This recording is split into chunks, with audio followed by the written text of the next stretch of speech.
Hey, status D, please like and subscribe. Please click on the Deck Heroes icon, click on subscribe, 100% free. Well, blood in, blood out. Anyway, I think I found a new hero. It's another relationship perspective type video. It's a lady again. Oh my gosh, how she breaks this thing down. This right here, one of those ladies who's a keeper. I'll tell you that for nothing. To do me a favor, when you get into a relationship, stop fantasizing that relationship and stop fantasizing everything about it.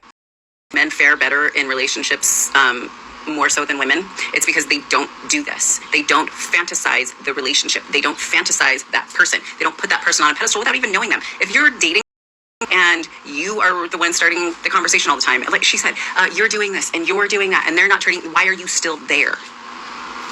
Why are you still there? That is on. Oh my gosh, man. Oh my gosh. That is 100% it. I've got another person I need to follow now. The videos I need to watch. It's like, God, take ownership. Take ownership. If this person's not doing this for you, not doing that for you, then why are you with them? Get the going. Get the going. If you stick around, that's on you. And the same for the man. If you're trying to chase somebody that doesn't want to be in it, that's on you too. So, oh my gosh. My gosh, man. Oh, this woman, I love that. Perfect. Anyway, let's see what else she's going to say. And I'm going to be following you, lady. Your channel. You. This is the same type of girl that's going to come on the internet after dating somebody for a year, 2 years, 4 years, 5 years, and start claiming that he's a narcissistic, abusive man because she was so great to him and he was so awful to her. Ma'am, if he was so awful to you, you should have left a long time ago. Ladies, if you guys would just stop and pay attention and just listen. Be mindful, if you will. Men will tell you who they are. If that man told you in the beginning of the relationship he is not looking for anything serious, ma'am, he is not looking for anything serious, okay? If he told you I just got out of a big relationship, he just got out of a big relationship. No amount of being the most perfect woman on the planet for him is going to make him change his mind and make him emotionally available to you. Some of y'all want this fantasy so bad that you're willing to... You know what, she's absolutely correct. And I did a video about a 27-year-old virgin. And listen, I just want to give perspective and balance it out by, listen, I'm not doing no women bashing here. That's not why I chose this video. So I did this 27-year-old man. You may well see the video. She told him that she was in a relationship when she met him. She told him she was not going to consider him as a boyfriend, even if that relationship broke down. She never did. And he still took it that she kind of played with his emotions in some way. Just listen. Listen to the thing beyond this fantasy world that you create for yourself. And if you do create it for yourself, then that's on you. There you go. Listen to this lady, man, preach. Bend over backwards, and then when the relationship, you want to put everything on that man like he was the one that was a piece of shit? No, ma'am. No, ma'am. You knew he was like that from the beginning. He told you he was not ready for a relationship. He told you he was not looking for anything serious. I know that man told you. Even if he didn't tell you, if he said, listen, I want to be in a relationship, and yeah, you're the one, and blah, blah, blah, that's that. But if he never says, listen, you're my girl, and he never acts like, oh my gosh, you're the person I want to be with. There's two things. If he never actually says, yes, you're my girlfriend and we're exclusive, I guess. If he never says you're exclusive, if he never says you're his girlfriend, then he never acts like you're his girlfriend or exclusive. If he never has, or he hasn't done it for some time, then guess what? That's your red flag right there. And if you don't challenge that and you stick around and that becomes your norm, then that at some point... You're both at fault because, yeah, he may be not being 100% upfront, but you are not following through on the signs and you've tolerated it for a period of time. So what about your standards? And take some ownership. That's what she's saying right here, man. She's absolutely right. He told you in his actions. He told you in the way he treated you. He told you in everyday life. But you were the one that wanted to continue to make this to be a fantasy relationship and create this entire situation in your head. And now it's fallen apart. And now you want to cry wolf. And now you want to say that he's the problem. No, ma'am, you are the problem. You are the problem. If people would be more mindful when they are dating, they would see people for who they are, be able to make that judgment up front and say, you know what? He's not ready. She's not ready. This is not going to work out. I'm going to go ahead because I know my worth, because I know I'm a good person. I know I'm a good woman. I know I'm a good man. I'm going to go ahead and move on. I'm going to find somebody who is emotionally available and is there and wants to be there for me. Stop calling people narcissists because you stayed in a relationship that you fantasized. You know, it's a pattern we see all too often. She was probably following him around, desperately trying to get his attention, and then cried about how he was emotionally unavailable. It's like clockwork. First, she gets attached, then blames him for not being what she wants, and finally, she takes her grievances to the internet, painting herself as a victim in some tragic story. But here's the thing. Codependency is a sickness, and it's one that a lot of people, especially women, don't even realize they have. Men are simple. We're not wired to be overly emotional. And society trains that out of us from an early age. We're told to be tough, to suck it up, to not let our feelings show. And you know why? Because the moment we do show our emotions, they get used against us later. It's no wonder so many men choose to keep things to themselves. The crazy part is, women can tell what kind of man they're dealing with right from the start. Good or bad, they know. Yet, for some reason, they end up choosing the bad ones. Why? Because those bad boys make them feel comfortable in some twisted way. Maybe it's the thrill, the challenge, or the fact that deep down, they think they can change him. It's a dangerous game they play, justifying his behavior or overlooking the red flags because they're picture they've imagined with him. That desire to see something more in him overrides everything else, including their better judgment. But here's the harsh truth. The worst thing a woman can do is try to change a man into who she wants him to be. He's already shown you who he is, told you what he's about, yet you think you can mold him into something else? That's pure stupidity. It's also the same type of woman who, from day one, sees the warning signs but convinces herself she can fix him. It's a trap, and she walks right into it, all because she thinks she can be the exception. What's even more telling is how these women shy away from good men. They remind them too much of their fathers, men who held them accountable, who didn't let them get away with everything. And that's the thing. Women don't like accountability when it comes from a man. They want to do what they want, without being told they're wrong or that they need to change. It's like Steve Harvey said, never make a man tell you more than once he doesn't want you. If he's shown you who he is and told you what he's about, believe him the first time. The reality is, men aren't as complicated as some women make us out to be. We're straightforward. But if you keep chasing after the guys who don't want to be caught, you're setting yourself up for disappointment every single time. Stop trying to start listening to what we're telling you. Because if you don't, you'll just keep repeating the same mistakes. And in the end, you'll have no one to blame but yourself. For women. Yeah, again, so that works both ways. Listen, if a girl's giving you red flags that she's just not interested in you, then you know what, if you ignore that, as I said before earlier in the video, whatever you ignore is the things that you've got to kind of take ownership of in the future. And I don't believe that people do a 180 and give you and show you somebody else all in that same minute. There's going to be a process that I think that, to be honest, I think people have always been the same since day one as well. I think, and people just don't want to see it. They just try and see past it and, I don't know, live in a delusion more so than reality. But just take ownership is what I'm trying to say, if that is the case. And or at best, there's the moment that you see it going left, going in the wrong direction, the longer that you tolerate that, that's on you. You know what I mean? So you've had those good years or good months up till then, and as soon as it's gone too far left and beyond those red lines or touched those red lines that it should not touch, get out, or it's on you. Listen, I don't want to say that doesn't apply to every single scenario. I'm not saying that applies to every single scenario and it is going to be harder to get out. So don't put me down this rabbit hole, basically. You know what I'm talking about when it can apply this week. So let's see what this lady's saying. I matched with this guy earlier today and we sent a couple messages back and forth and just banter messages. And then he was like, "Are you free this weekend?" And I was like, "I'm free tonight." And he was like, "Would you want to hang out?" And I was like, do what?" And he was like, "Oh, we could grab ice cream." And I was like, "Okay, I'm down for ice cream." And then he was like, "Okay, what time works for you?" And I said, "How's 9?" And that was an hour ago. And then I started thinking about it more and I got anxious. So I unmatched. Indeed, she's setting herself up to be single forever with expectations like that. She wanted him to break the bank for a date, and that's... Yeah, listen, you're reading into it about... Listen, maybe there's a bit that he edited out. Maybe there's a little bit, but I don't know about if it was about expectations. It's just about being clownish. It's about being clownish. So that was the kind of... Oh my gosh, man. Okay, let's rewind. So they were on an app. They agreed that she suggested, I think, whoever suggested, "Are you free later on tonight?" I think it was her. Yes, they both are. What date do you want to do? Do you want to do just a dessert date? I've never done a dessert date, but you know what I mean? That's what he put forwards. She agreed to it. And then for no apparent reason, she just cancelled. But not only did she cancel, she ghosted him. When you think about the head trip that is on the guy. It's like, what? So I mean, that's not going to be the only thing that they said. So they matched. They got into a conversation. They made an arrangement. He's kind of in his mind thinking about, okay, well, I guess I better get ready, and why not go for this date? And thinking about, okay, yeah, she's quite pretty in terms of her pictures, and there's going to be other thing about her profile that he likes, and they're in agreement. So that's going to happen. She's gone. Why was it? You know what I mean? And maybe he's thinking, oh gosh, man, I wonder if that was some catfish or something like that. It's so stupid and it's so kind of left field and none of it really makes sense. That it's like, was that some kind of fake profile? Was it because I suggested going on an ice cream date or whatever, a dessert date? But it's like last minute, so realistically, what were they going to do? And she agreed to it. So yeah, I had cards on the table. I am that guy. I was going to say I am Batman. No, not really. I've never been on a dessert date in my life. I don't know this woman and what. I don't even know where she's from. I was just joking.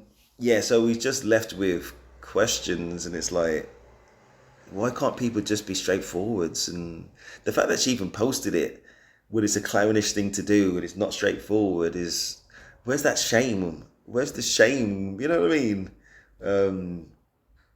Where has shame gone? We need to bring shame back into the world and not wanting to be clownish.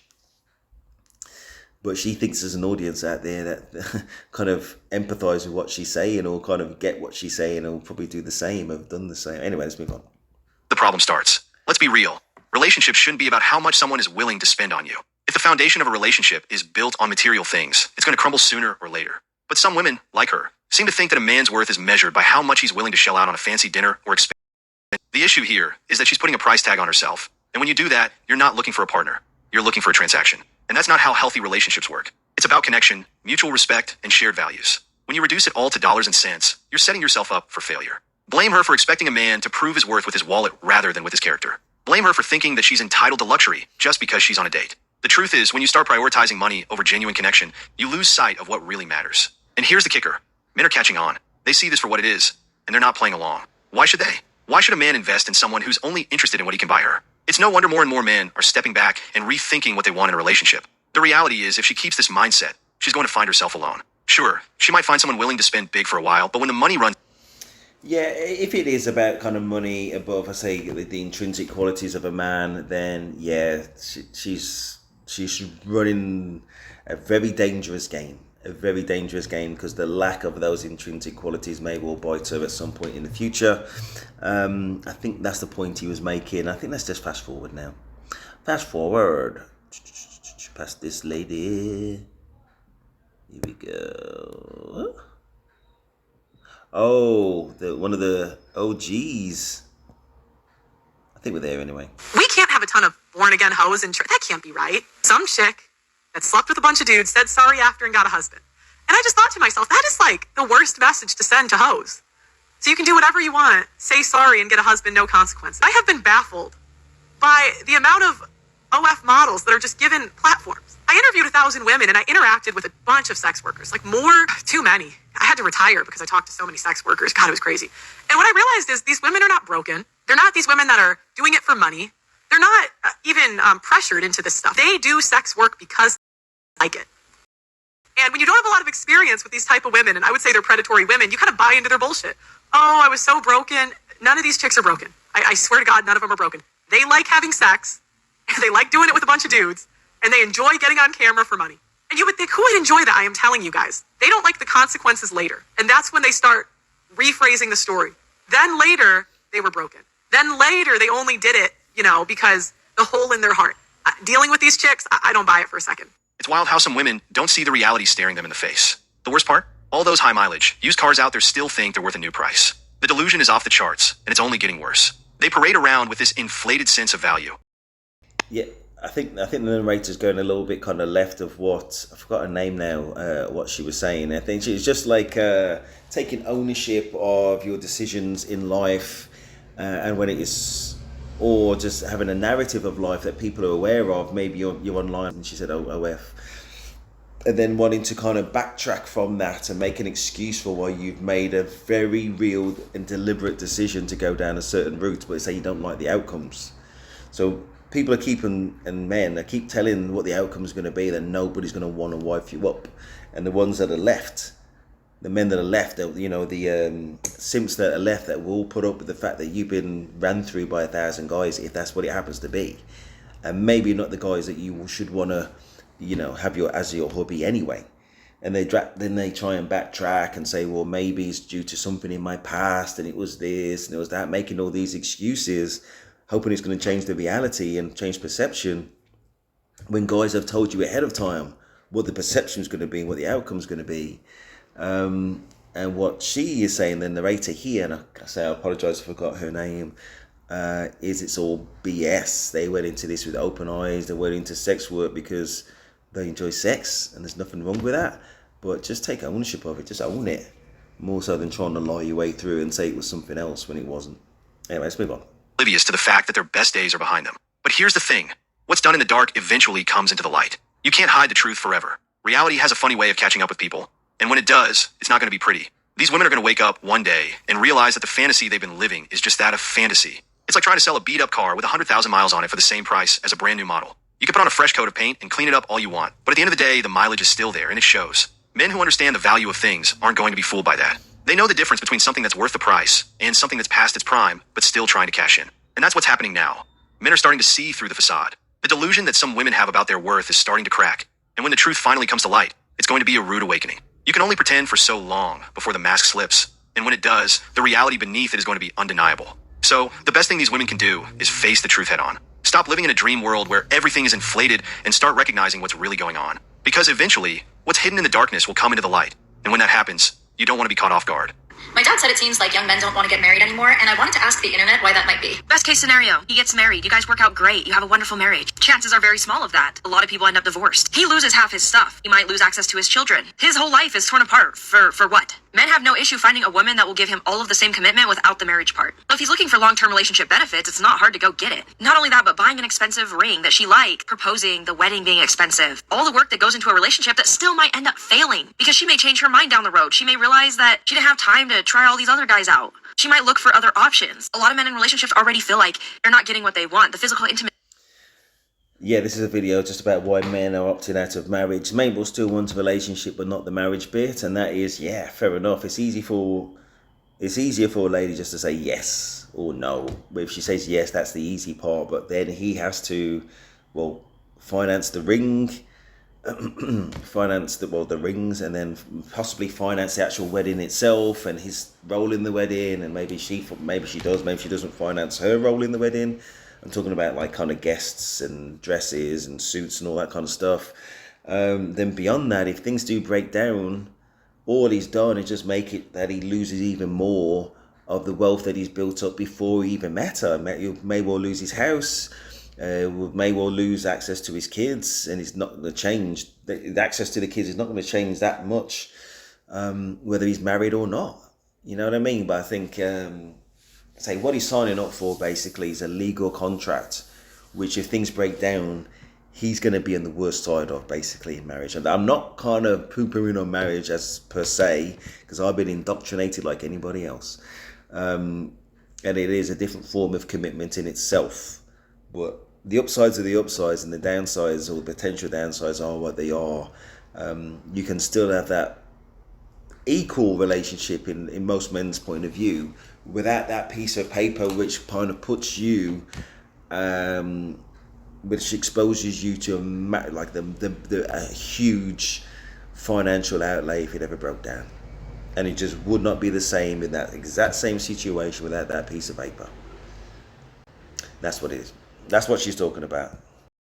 She doesn't. She used to. In a negative.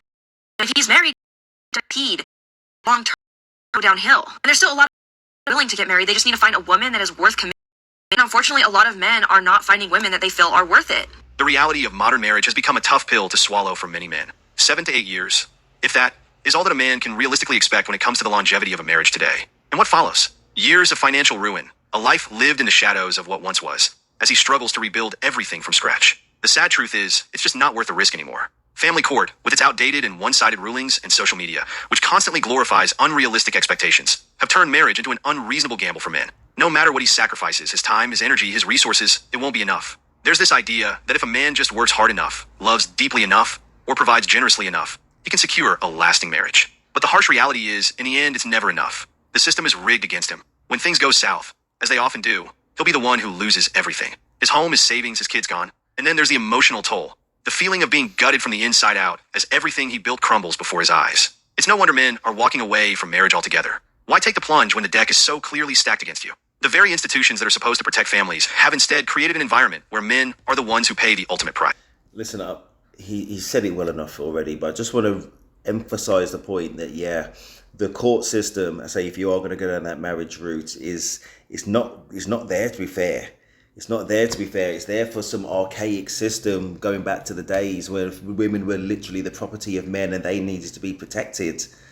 You know what I mean? And men were not necessarily an active part in the child's life, but those circumstances don't always apply these days. You know what I mean? So, and whilst the courts are where they are, men are 9 times out of 10, or the majority of the time, the minimum the majority of the time, are going to be the losers in this. So if men were protecting themselves, and I'm not anti-marriage as such, as I said, I'm conditioned like everybody else, like I said before. But if you were going to protect yourself, you'll be absolutely careful before you go into a marriage, because you are more or less putting everything that you've worked to by yourself until that point up for grabs, basically. And if that relationship did ever break down, they're not thinking most of the time in terms of what is fair. They're thinking about what they can take. So, and this is the reality. That's what she's talking about, and you know what? She's absolutely right. And again, I'm not saying don't get married. Do whatever you feel is happy, and marriage is not necessarily a bad thing. The risks far outweigh the rewards, and more men are waking up to this reality. They're realizing that no matter how much they give, they're still the ones who stand to lose everything in the end. So, is it any surprise that men are saying no thanks to marriage? When the cost of failure is everything you've worked for, it's no wonder more men are choosing to protect themselves from the potential devastation. The juice just isn't worth the squeeze anymore, and that's a sobering truth. A lot of men don't realize, and women will vouch for me, we don't actually say what we mean, we say what we feel. Mic drop. That's a very difficult thing for a lot of guys to comprehend, because we hear what you say and then we think that's what you mean. Because men speak and think in terms of logic. And if you say something, we assume that's probably what you mean. But what you're saying is that... Right, again, so let's just want to kind of let that point sink. This is my first view into this. So she's saying that women talk emotionally. It's not necessarily based on reality. And he's saying, oh, whoa. Yeah, well, men really... They're either going to be intentional telling the truth, or they're going to be, if you're going to kind of broaden it out, and I know there's going to be all those, well, what ifs. If you're going to entertain the what ifs people, they're either going to be intentional in telling the truth or intentional about kind of skewing the truth. But it's intentional. It's not based on some emotional thought, which not necessarily has any reality, any bearing in reality, or anything grounded in anything other than that emotional thought in itself. And that's a very worrying thing to be. Gosh, man. Anyway, let's see what else she says. And you might say something that you feel which isn't actually what you mean. Yes. See how confusing? The harsh reality that many don't want to talk about is how men's lives can be completely upended by the words or actions of a woman. There are countless stories out there where men have ended up in jail, their reputation shattered, their lives ruined, all because of something a woman said or did. And what's worse, the world often turns a blind eye, failing to see the real damage done. Understanding female nature, honestly, it's becoming clear that it's just a waste of time. No matter how much... Yes, I don't want to go too far, because I don't like the way that this particular video is going, but just to kind of solidify with a concrete example, just very quickly, there was a celebrity Big Brother UK many years ago, and there was an accusation made of a male also celebrity, and it was almost like it was she was in tears. They went into this kind of like a room where you just basically talk to a camera, and she was saying about how she was abused. That guy stood to go to prison, and most minimum he would have lost everything he worked for, and he'd be like a pariah. You got to bear this in mind. If somebody's making a sexual abusive allegation against you, it's taken seriously, and a lot of the time is to kind of believe all women instead of believe the facts presented as it is, and innocent until proven guilty. Well, anyway, watch this tape back. You're in the Big Brother house. There's a million cameras there and mics, and all of it proved that it was just delusional fallacy, and it just didn't happen. Facts is 99.9% of people out there, because there's always going to be one, you could look at that and say what she said did not happen, and the repercussions for that man, if there wasn't all those irrevertible proof, then he would be just bye-bye and good riddance, and there must be something in it, and people reading into things about belief, you know what I mean, all of that. So what I'm saying is thinking emotionally is if you're going to go with somebody who's more inclined to do that, you are rolling that dice. And no matter what she says, she's not talking about all women, and I'm not talking about all women, but the ones that are more inclined to think along those lines, along the lines of emotion and not logic. Nah, you're taking a huge chance, as exemplified by that example. Let's say go online and have a look. It's on YouTube, no doubt about that. It's very worrying, very worrying. Anyway, yeah, an interesting collection of videos, I thought anyway, and I tried to give my feedback. Hope you found that useful. Please like, subscribe. Dennis Steve, and I am out.